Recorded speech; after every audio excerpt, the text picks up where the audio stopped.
통증에 쓰는 약 중 대부분이 소염 진통제 또는 타이레놀과 같은 진통제 계통이기 때문에 흔히 통증 치료제와 진통제를 혼용해서 표현하는 편입니다. 비마약성 진통제라고 하더라도 너무 자주 습관적으로 복용하게 되면 편두통 환자들의 경우 약으로 인해서 오히려 통증이 심해지는 약물 과용 두통이 발생할 수 있기 때문에 주의해야 합니다.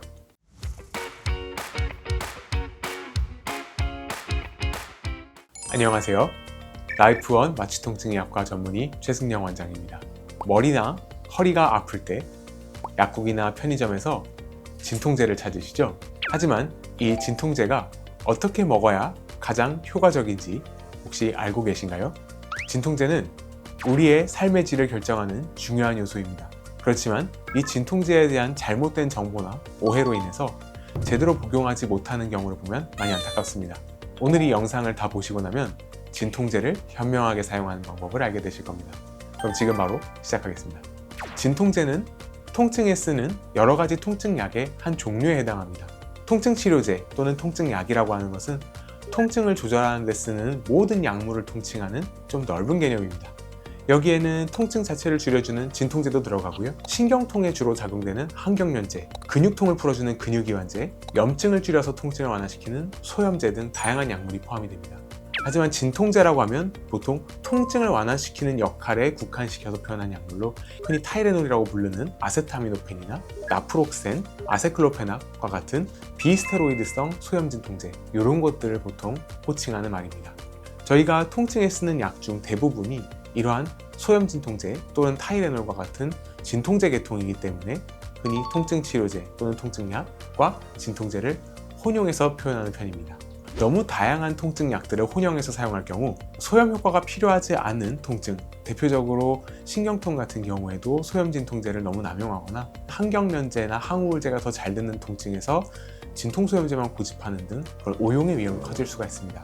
그렇기 때문에 비슷해 보이는 통증이라 할지라도 의료진과 상담해서 나의 통증에 가장 맞는 통증약이 어떤 것인지를 파악하고 상황에 맞는 통증약을 처방받는 것이 중요합니다. 진통제는 작용 기전과 효과의 강도에 따라서 크게 비마약성 진통제와 마약성 진통제로 구분합니다. 비마약성 진통제라고 하면 우리가 흔히 약국이나 병원에서 접할 수 있는 약들인데요. 보통 가벼운 두통이나 근육통, 디스크, 협착증 등에 10개 사용할 수 있으며 의존성 위험도 낮습니다. 하지만 마약성 진통제라고 하면 모르핀이나 펜타닐처럼 우리 중추신경계에 작용해서 강력한 진통 효과를 나타내지만 의존성, 중독성의 위험이 있어서 오남용되지 않도록 엄격하게 관리되고 있는 물질입니다. 보통 이러한 마약성 진통제는 암성 통증이나 심한 수스루 통증 등 강력한 진통 효과가 필요할 때에만 단기적으로 사용이 됩니다.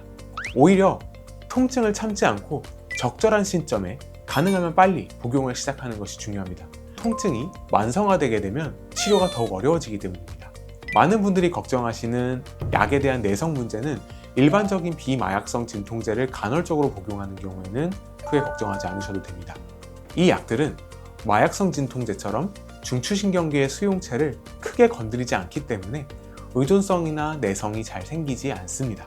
다만 마약성 진통제는 장기간 사용 시 내성이 생겨서 점점 더 많은 양을 필요로 할 수 있고 이에 따라 부작용도 점점 심해질 수 있습니다. 또한 비마약성 진통제라고 하더라도 너무 자주 습관적으로 복용하게 되면 특히 편두통 환자들의 경우 이러한 약으로 인해서 오히려 통증이 심해지는 약물 과용 두통이 발생할 수 있기 때문에 주의해야 합니다. 그래서 통증약은 정해진 복용 간격과 하루 최대 용량을 꼭 지켜주시고 통증이 잦다면 약이 아닌 의료진과의 상담을 통해서 통증의 근본적인 원인을 찾는 것이 중요합니다. 마약성 통증약이 위험하다고 인식되는 가장 큰 이유는 그 높은 의존성과 중독의 위험성 때문입니다.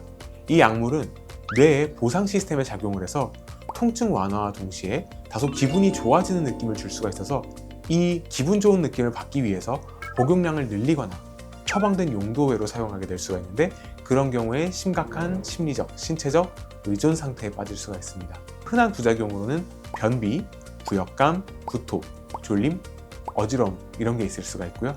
특히 복용량이 과도할 경우에는 생명을 위협할 수 있는 호흡 억제가 나타날 수 있기 때문에 반드시 마약성 진통제는 의료진의 처방과 엄격한 관리 하에 사용되어야 합니다.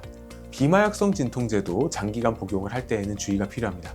아세트아미노펜, 그러니까 타이레놀 계통은 너무 많이 복용하게 되면 간 독성 위험이 있고요. 특히 술과 함께 복용하면 간 독성의 위험이 커진다고 알려져 있습니다.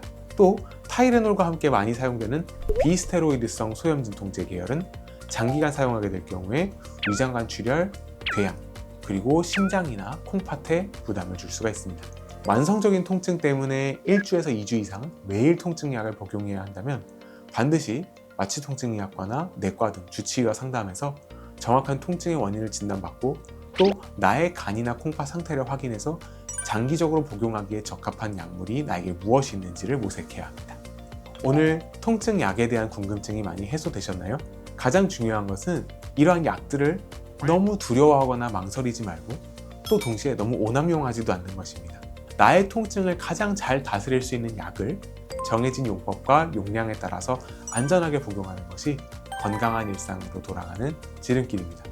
만약 여러분의 통증이 자주 반복되거나 일반적인 통증약으로 잘 조절되지 않는다면 망설이지 마시고 마취통증의학과를 방문해서 전문적인 진단과 치료를 받으시길 바랍니다. 감사합니다.